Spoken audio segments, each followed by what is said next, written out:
ಮುಂದೆ ಇನ್ನೂ ಹಿಂಗಾರು ಮಳೆಯಾಗ ಲಕ್ಷಣ ಇದೆ.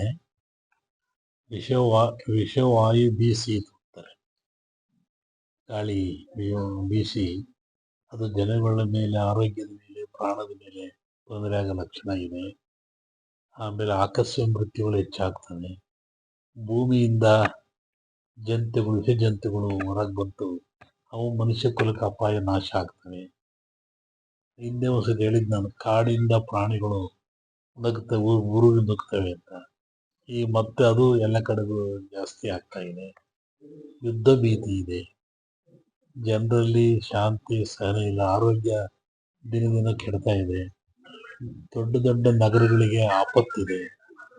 ಮತ್ತೆ ಭೂಮಿ ಬ್ರಿಕ್ಸ್ ಆಗ್ತಕ್ಕಂಥದ್ದು, ಅರ್ಥಕ್ವಿಕ್ ಆಗ್ತಕ್ಕಂಥದ್ದು, ಮತ್ತೆ ಭೂಮಿ ಸೆಡ್ಲಾಗಿ ಜನಗಳು ಸಾವು ನೋವು ಬರುವಂಥದ್ದು, ಆಕಾಶ ತತ್ವದಿಂದ ತೊಂದರೆ ಆಗೋ ಲಕ್ಷಣ ಇದೆ.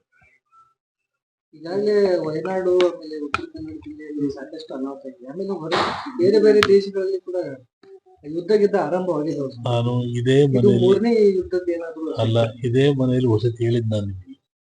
ವಿಪರೀತ ಮಳೆಯಾಗುತ್ತೆ, ಗುಡ್ಡ ಕುಸಿದು ಬೀಳುತ್ತೆ, ಜಗತ್ತಿನಾದ್ಯಂತ ಮಳೆ ಹೆಚ್ಚಾಗ್ತದೆ, ದೇಶಗಳು ಮುಳುಗುತ್ತವೆ ಮಳೆಗೆ ಅಂತ ಹಿಂದೆ ಹೇಳಿದ್ ನಾನು. ಇದು ಬರೀ ಇಂಡಿಯಾದಲ್ಲ, ಮೈಸೂರಲ್ಲ, ಜಾಗತಿಕ ಮಟ್ಟದಲ್ಲೂ ಹೇಳಿದ್ ನಾನು. ಯುದ್ಧದ ಭೀತಿನೂ ಹೇಳಿದ್ದಾನೆ. ಅಲ್ಲಿ ಮತ್ತು ಯುದ್ಧ ಭೀತಿ ಇದೆ. ಸ್ವಾಮೀಜಿ, ರಾಜ್ಯ ರಾಜಕಾರಣದಲ್ಲಿ ಅಲ್ಲೆಲ್ಲ ಏರುಪೇರುಗಳಾಗ್ತಾ ಇದೆ. ಸಿದ್ದರಾಮಯ್ಯ ಅವರಿಗೆ ರಾಜೀನಾಮೆ ಕೊಡ್ಬೇಕನ್ನುವಂತ ಒತ್ತಡ ಬಂದಿದೆ. ಅವ್ರ ಮೇಲೇನೆ ಒಂದು ದೊಡ್ಡ ಆರೋಪ ಬಂದಿದೆ. ಇದು ಎಷ್ಟು ಪರಿಣಾಮ ಬೀಳ್ಬೋದು ರಾಜ್ಯದ ಮೇಲೆ? ಇದ್ರ ಬಗ್ಗೆ ನಾನು ನಿಮ್ಗೆ ಹೇಳಿದ್ದೆ. ಇಲ್ಲಿ ಅಭಿಮನ್ಯುವಿನ ಬಿಲ್ಲಿನ ದಾರವನ್ನ ಕರ್ಣನ ಕೈಯಿಂದ ಮೋಸದಲ್ಲಿ ಕಟ್ ಮಾಡಿಸ್ತಾರೆ. ಇಲ್ಲಿ ಹೇಳಿದ್ನಲ್ಲಿ, ನಿಮ್ಮ ಮನೆಗೆ ಹೇಳಿದ್ ನಾನು. ಈ 4 ತಿಂಗಳ ಹಿಂದೆ ಹೇಳಿದ್ದ, ಕಟ್ ಮಾಡಿಸ್ತಾರೆ. ಮಹಾಭಾರತದಲ್ಲಿ ಕೃಷ್ಣ ಇದ್ದ, ಭೀಮ ಗೆದ್ದ.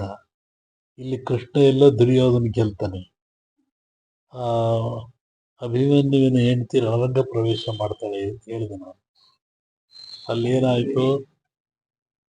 ಆಯ್ತಲ್ಲ, ಈಗ ಬಿಲ್ ದಾರ ಕಟ್ಸ್ ಮಾಡಿಸಿರು. ಪಾಪ ಸಿದ್ದರಾಮಯ್ಯನ ಜೀವನದಲ್ಲಿ ಎಂದೂ ಅವ್ರ ಹೆಂಡತಿ ಅವ್ರ ಜೊತೆ ಬಂದಿಲ್ಲ, ಹೊರಗೆ ಬಂದಿಲ್ಲ.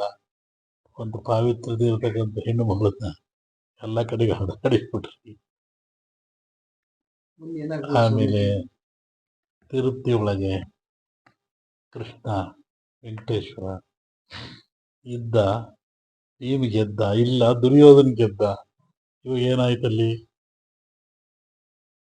ನೀವು ಸ್ಥಳ ಸ್ವಚ್ಛತೆ ಮಾಡ್ಕೋಬಹುದು, ಧರ್ಮಶಾಸ್ತ್ರದಲ್ಲಿ ತಿಂದವರು ಹೊಟ್ಟೆ ಹೆಂಗ್ ಮಾಡೋರು ನೀವೀಗ? ಸ್ಥಳ ಸ್ವಚ್ಛತೆ ಮಾಡೋದು ಒಂದು ಶಾಸ್ತ್ರ. ನೀವು 4 ವರ್ಷ ತಿಂದುಬಿಟ್ಟದ್ರಲ್ಲ, ಅದ್ರ ಬಗ್ಗೆ ಏನ್ ಮಾಡೋದು? ಅದು ಸರ್ಕಾರವೇ ಹೇಳ್ಬೇಕು ಅದ್ರ ಬಗ್ಗೆ. ಇಂಥ ಅನೈತಿಕಗಳು ಹೆಚ್ಚಾಗ್ತವೆ ಮುಂದೆ ಬರ್ತಾ ಅದರಲ್ಲಿ. ಆಮೇಲೆ ಹಿಂದೆ ಹೇಳಿದ್ ನಾನು, ಸ್ತ್ರೀಗಳ ಒಂದು ಹೆಚ್ಚಿನ ಉಪಕಾರ ಜಾಸ್ತಿ ಆಗ್ತದೆ ಅಂತ. ಈಗ ಅದೆಲ್ಲ ಕಡೆ ನಡೀತಾ ಇದೆ. ಹೀಗಾಗಿ ಇನ್ನೂ ಮಳೆ ಬರೋ ಲಕ್ಷಣ ಇದೆ. ಆರೋಗ್ಯದ ಮೇಲೆ ಬಹಳ ಪ್ರಭಾವ ಬೀರುತ್ತೆ.